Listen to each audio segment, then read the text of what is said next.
Hello and welcome back, and that is right. Today we want to review a brand new SSD. This is the Corsair MP600 Pro LPX. I'm not 100% certain what LPX stands for, but nonetheless, this is not the first time I have looked at a Corsair SSD here on the channel. It's not even the first MP600 I have talked about here on the channel, but this is their newer generation PCIe Gen 4 M2 NVMe SSD for gamers. And if there's one big thing that's a big takeaway from this SSD with regards to the branding on the drive, to their own promoting of it there on their own website, they are very much targeting PS5 buyers with this SSD.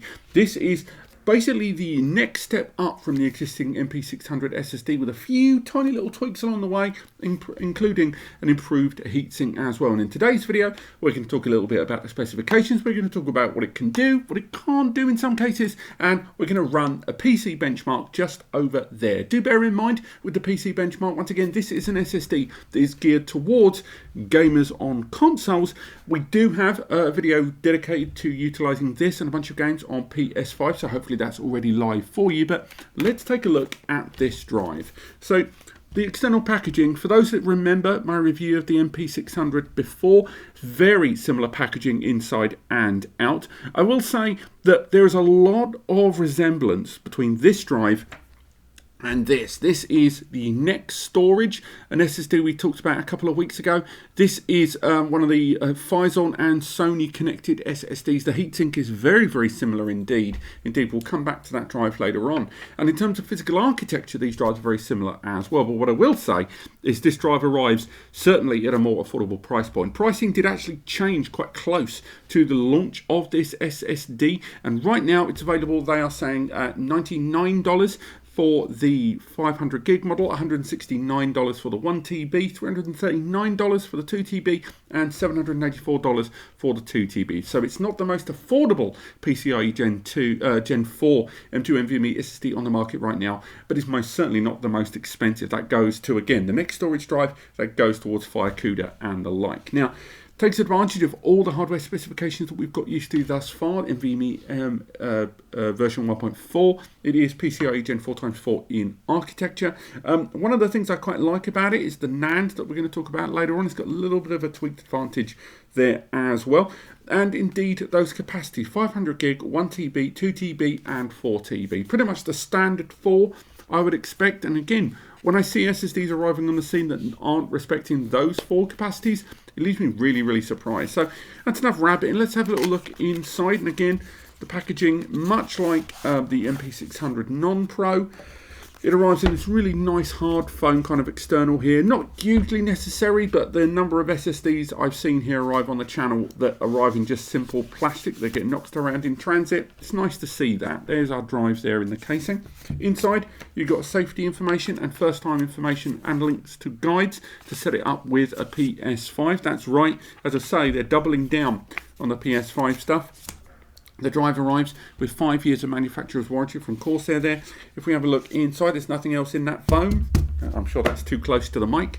And there we go. We can have a very close look at this SSD. As you can see there, it's branded there at the top with their logo. Let's do the thumbnail.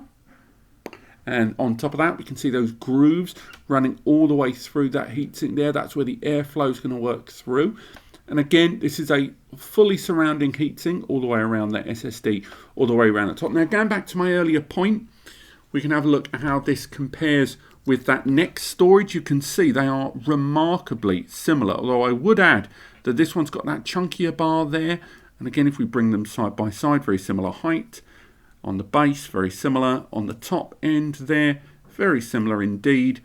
And again, very similar design qualities there, because they are being deployed ideally for PS5 utilization. Now, when we have a look at that heating, they're both using that quite nice brushed metal effect there on top of the aluminium heat sinks there. This is not available without heatsink. It's only available as a heatsink model. That little heatsink there all the way around it is designed to fit within that M2 slot of your PS5, so do bear that in mind.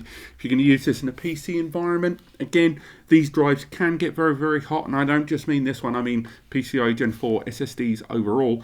So again, This is a heatsink predominantly designed for PS5 deployment, and if you're going to use it in a PC, maybe go for one of the chunky ones. The MP600, the original version, has a big old heatsink that picks up the heat there, and again, within a PC environment, you've got the space to use chunkier heatsinks, so I certainly recommend it there. Now, if we go ahead and remove this, we've got 4 screws, 2 on either side. So what I'm going to do is remove all 4 of those screws there and take a good look inside. I will always recommend an SSD that has a heatsink that's been applied at the factory level. The reason being that once it's done at a factory level, you know it's done in a dust-controlled, airtight environment where possible. And on top of that, they generally, because you're using a first-party heatsink with a first-party SSD, it means that the thermal padding and basically all the bits and bobs between the SSD and the heatsink are applied in a much more specific fashion. They don't need to be too generic about the deployment. When you get a third-party heatsink that may use different SSDs where the controller and the NAND and the DRAM are all going to be in different locations there. So again, I'll always recommend a first-party heatsink. Overall, particularly when it's already applied. So it's also worth highlighting that if you remove this heatsink, you are invalidating your warranty, so do bear that in mind. Do not do what I'm doing now. I'm doing it so you don't have to.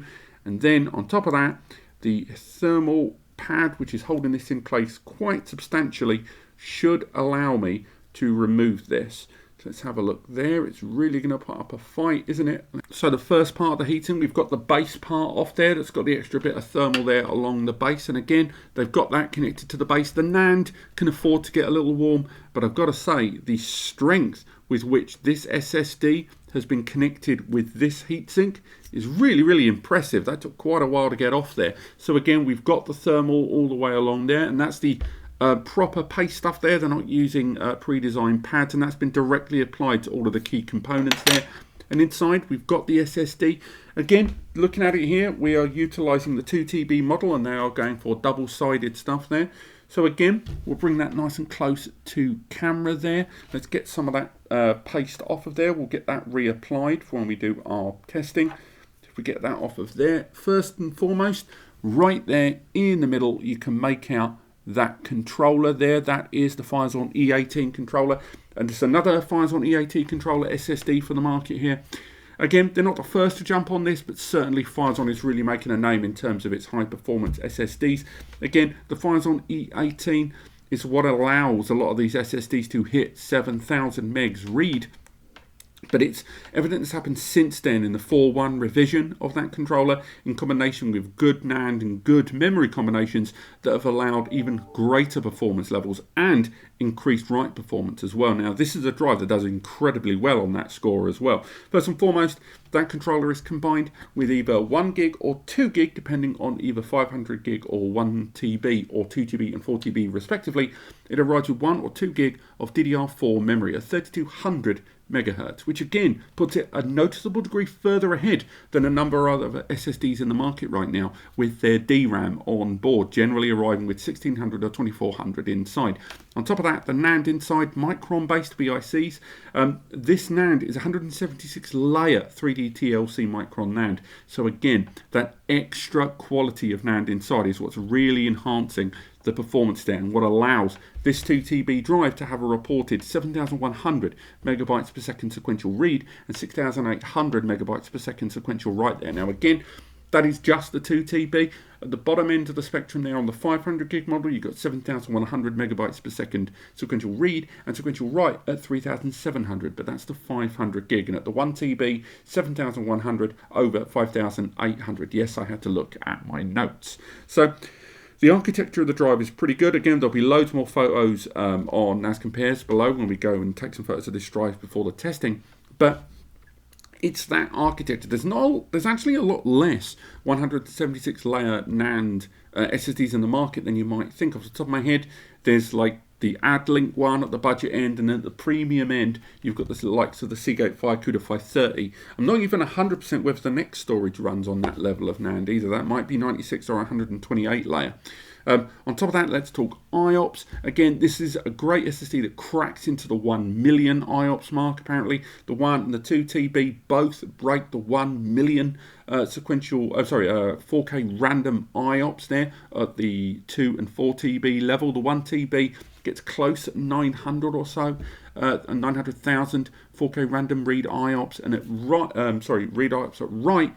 The 1 TB, 2 TB and 4 TB all break the million, up to 1.2 million 4K random write IOPS there. So again, some great performance benchmarks from this, and I'm really looking forward to the PS5 stuff as well, if that's not already live. Now, durability is one thing I think on this SSD that, although it's pretty much as good as everything else that's out there, it doesn't stand out for me. The MP600 LPX arrives with a 0.38 drive writes per day, that's DWPD rating on this drive. That means that every terabyte you can write up to 380 gigabytes onto that drive per day and still live within that 5-year warranty spectrum safely. Now, again, the best enduring drive in the market right now is the Seagate Fire CUDA. That arrives at 0.7 drive writes per day, which does put it ahead of everyone else, but pretty much all the other SSDs tend to arrive at 0.38, just like this one. So that's 350, 700, 1400 and 3000 terabytes written TBW across the whole spectrum of these drives. And overall, as drives go, yes, it seems to be ticking a lot of average boxes there, but there's a few things like that heatsink, like that the NAND quality there being utilized, and of course that sequential write performance that put it ahead of a number of SSDs out there, and I would argue puts it at a similar performance level of some premium grade SSDs, but still arriving at a price point a notable 10, maybe 12% less than a lot of their SSDs out there. It knows its market, particularly the console gamers, with Corsair being a great big name in the world of PC building and PC gaming. They're taking a lot of that lineage towards console gamers. But I think you've come for this video for the performance benchmark. Let's reassemble this, reapply the thermal paste, and get this drive back in that test rig and get some performance figures to see just how well this drive performs, both in terms of temperature and overall performance in our benchmarks. Let's go. Okay, so we've made our way onto the desktop here of my test machine. As you can see, we've installed that drive and it's been recognized there on the right hand side. Been barely powered on at all. If you have a look at the graph, you can see straight away there barely any raise in temperature. We've not conducted any of the tests yet. On top of that, on the left hand side of the screen there, we can see how much this drive costs. As you can see, you can flick the way through those different price tags there all the way up to $784 there for the dollars. And again, we can look at those specifications that we've already largely looked at. Again, that's the 1 TB. Let's move to the 2 TB drive.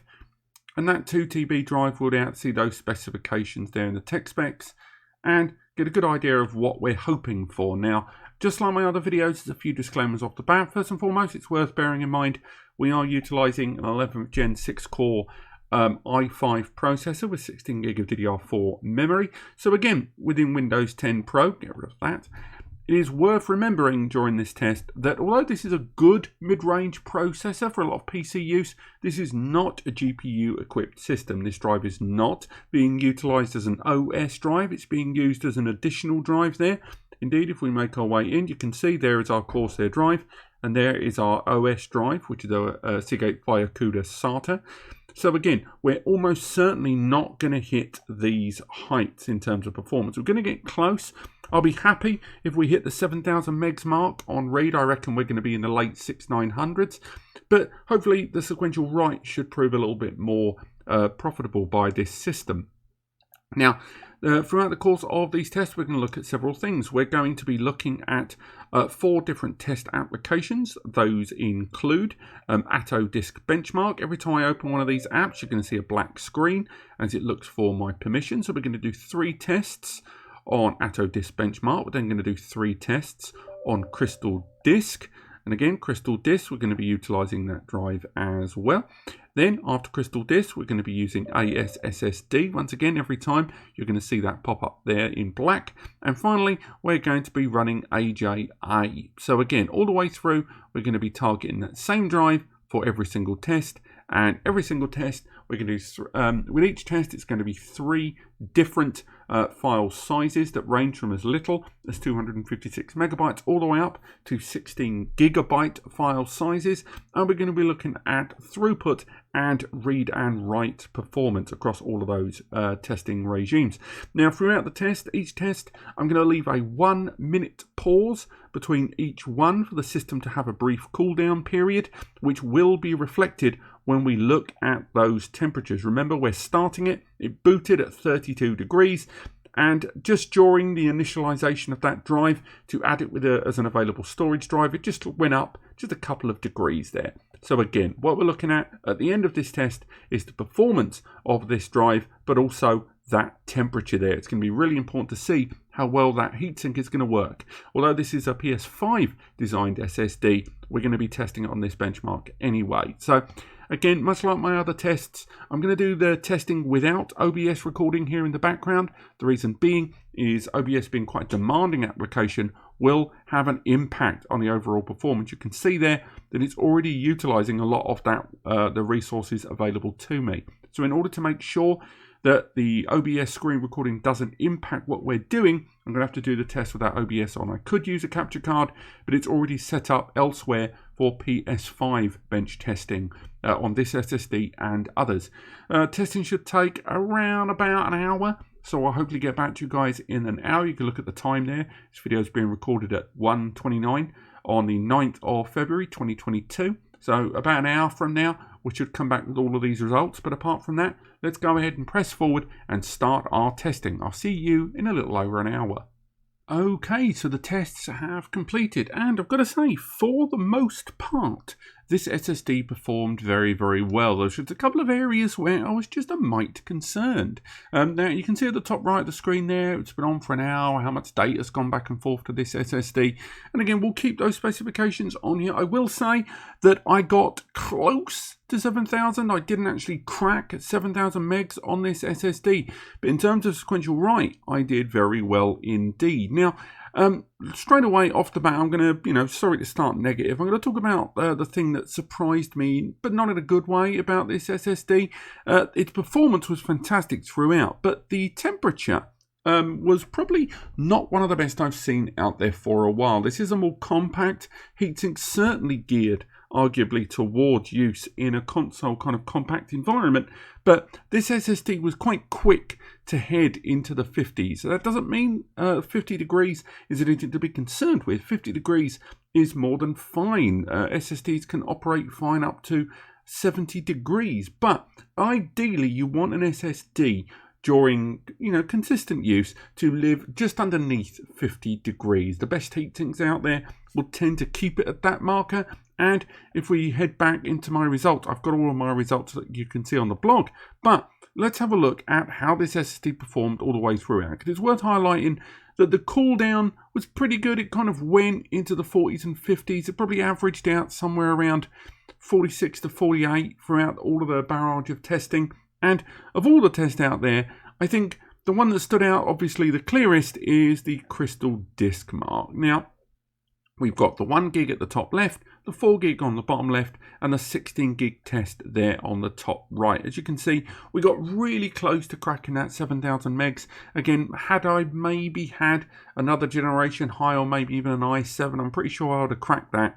But again, getting 6,900 there on the 1 and 4 gig, and 6821 on the 16 gig file is still more than respectable. Indeed, if we have a look at the testing there on the right, however, that's what really stood out for me. Look at that write performance at 6,700 consistently throughout these. Indeed, 6,796 there, and just a reminder, this had a maximum throughput there of 68,000, so that was really close. And to have this, arguably more affordable bench test setup here for most users, that is very good numbers to be seeing. Indeed, we got really close to that 1 million IOPS marker as well, quite well all the way throughout those tests. Now, if we flick over to Atto Disk Benchmark, again, we're going to look at sequential read-write. Remember that the performance on Atto Disk Benchmark kind of calculates things ever so slightly differently